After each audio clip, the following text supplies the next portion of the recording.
بیان ہوا تھا حلم، اور اس کے مقابل غصہ، بیجا غصہ، اس کی حرمت کا بیان ہوا تھا. کچھ تھوڑا سا تتمہ اس بیان کا باقی ہے، لیکن وہ انشاءاللہ جو احادیث آ رہی ہیں علامہ نووی رحمۃ اللہ علیہ نے اس باب کے اندر ذکر کی ہے، ان کے ذیل میں انشاءاللہ وہ باتیں آ جائیں گی. تو یہ حدیث ہے عن النواس بن سمعان رضی اللہ تعالی عنہ قال سألت رسول اللہ صلی اللہ علیہ وسلم عن البر والاثم. یہ حضرت نواس بن سمعان رضی اللہ تعالیٰ عنہ ایک صحابی ہیں. وہ فرماتے ہیں کہ میں نے رسول کریم سرور دو عالم صلی اللہ علیہ وسلم سے پوچھا نیکی اور گناہ کے بارے میں. یعنی یہ پوچھا کہ نیکی کیا چیز ہے اور گناہ کیا چیز ہے. مقصود یہ تھا کہ نیکی کے بارے میں بھی کوئی مختصر بات ایسی ارشاد آپ فرما دیں جو جامع ہو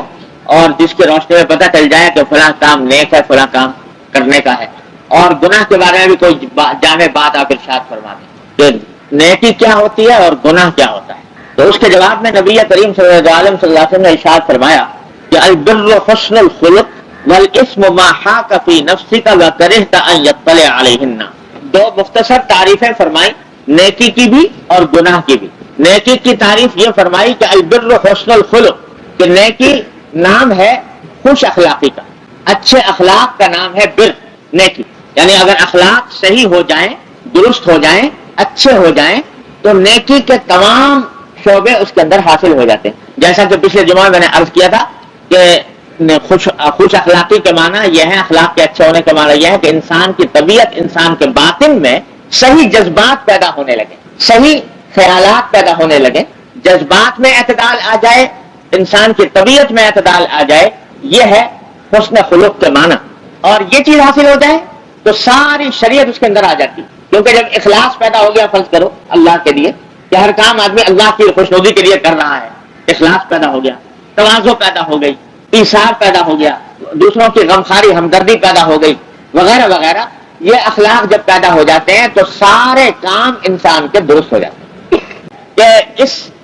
گوشت کے لوتھڑے کے ساتھ اللہ تبارک و تعالی نے کچھ اخلاق وابستہ کر رکھے ہیں. وہ اخلاق اگر درست ہو جائیں تو سارے اعمال درست ہو جاتے ہیں، وہ خراب ہو جائے سارے اعمال خراب ہو جائیں. اس لیے حسن الخلق سے تعریف فرمانا نیکی کی یہ ایک جامع تعریف ہے کہ جب یہ درست ہو جائے گی، یعنی دل درست ہو گیا، اللہ تبارک و تعالیٰ کی بندگی اس میں پیدا ہو گئی، اخلاص پیدا ہو گیا، تو اس کی عبادات بھی درست ہو جائیں گی، اس کے معاملات بھی درست ہو جائیں گے، اس کے اخلاق بھی درست ہو جائیں گے، اس کے معاشرت بھی درست ہو جائیں گے. اس لیے جامع تعریف فرما دی کہ نیکی ہے اخلاق کی درستی، حسن الخلق. اور اس کے مقابلے میں گناہ کی تعریف یہ فرمائی کہ والاسم ما حاک فی نفسک وکرہت ان یطلع علیہن. کہ گناہ یوں سمجھ لو وہ چیز ہے جس سے تمہارے دل میں خلش پیدا ہو، یعنی وہ کام کرتے ہوئے تمہارے دل میں رکاوٹ پیدا ہو اور تم اس بات کو پسند نہ کرو کہ تمہارا وہ عمل دوسروں کے علم میں آئے.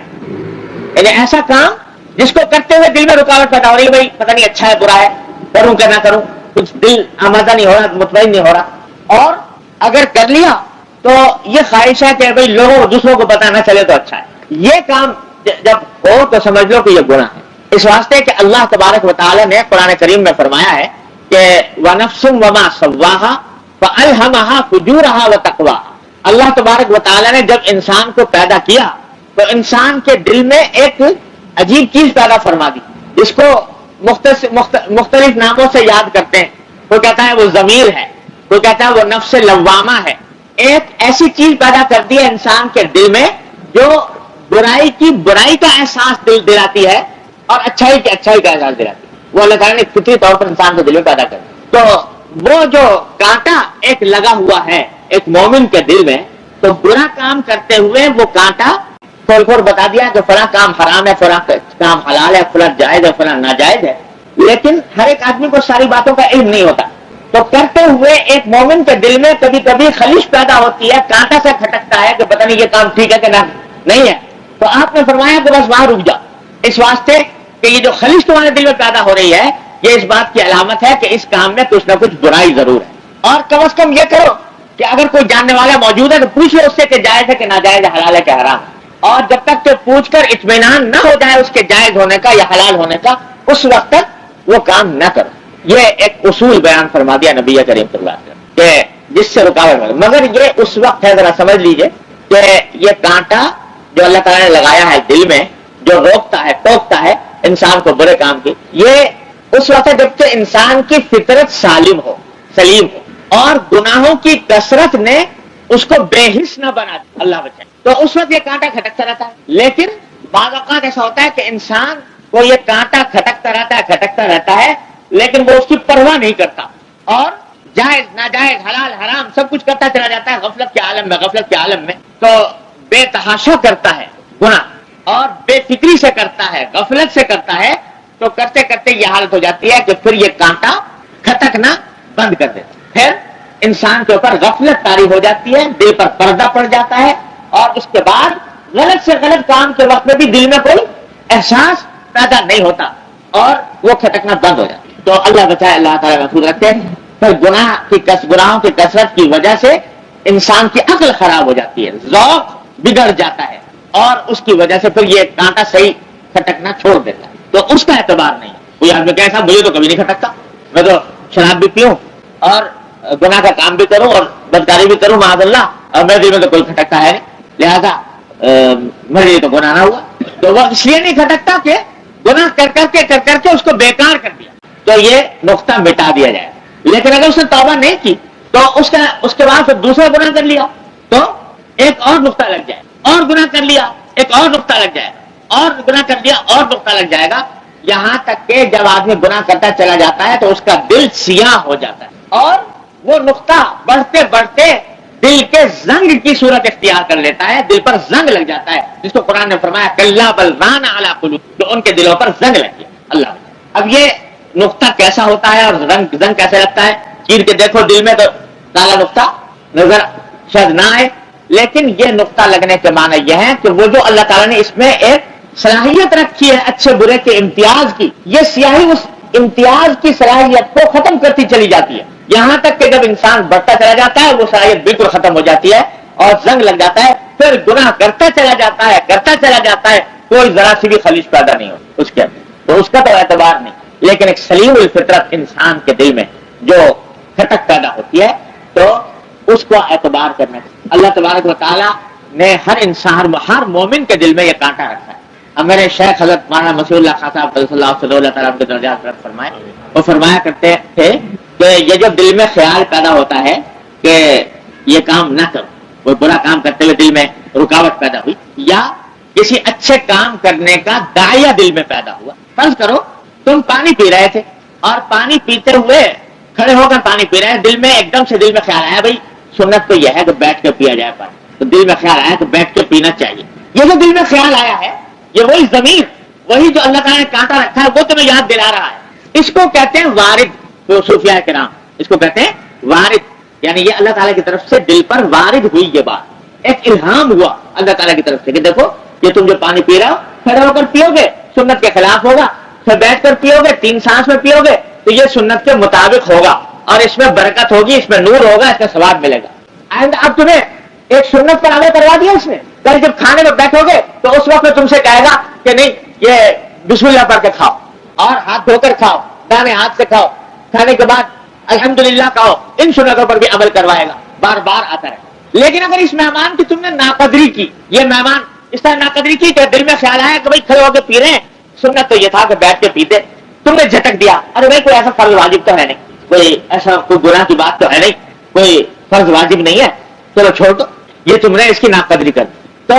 یہ رک جائے گا۔ اگر 2-4 مرتبہ تم نے اس کو اسی طرح جھٹک دیا تو یہ رک جائے گا، پھر آنا بند کر دے اور پھر سنت کے خلاف ہی نہیں جائز اس کے خلاف ناجائز حرام کام کے اوپر بھی یہ ٹوکنا بند کر دے۔ لہٰذا یہ جو دل میں خیال آتا ہے کسی نیکی کا، کسی نیکی کرنے کا یا کسی برائی سے بچنے کا، اس کو اللہ تبارک و تعالیٰ کی طرف سے ایک نعمت سمجھو، اللہ کا مہمان سمجھو، اس کی خاطر کرو، اس کی بات سن لو۔ اگر جو داعیہ تمہارے دل میں اس وقت پیدا ہوا ہے تم نے اگر اس کو جھٹک دیا تو آئندہ آنے میں رکاوٹ پیدا ہو جائے گی، اور کیا پتا آئندہ وہ نیک کام تمہارے کرنے کی توفیق ہو کہ نہ ہو، پھر آئندہ وہ ثواب حاصل کرنے کا موقع ملے کہ نہ ملے۔ لہٰذا جس وقت جس نیکی کا خیال آ رہا ہے کر گزرو، جو داعیہ پیدا ہوا کر گزرو، اس کو اٹھا کر مت رکھو کہ اچھا کل سے شروع کریں گے۔ یہ شیطان کا داؤ ہوتا ہے کہ ہاں بھائی خیال تو اچھا ہے، واقعی صحیح بات ہے، لیکن کل سے کریں گے شروع، اب وہ کل پھر کبھی آتی نہیں، کیونکہ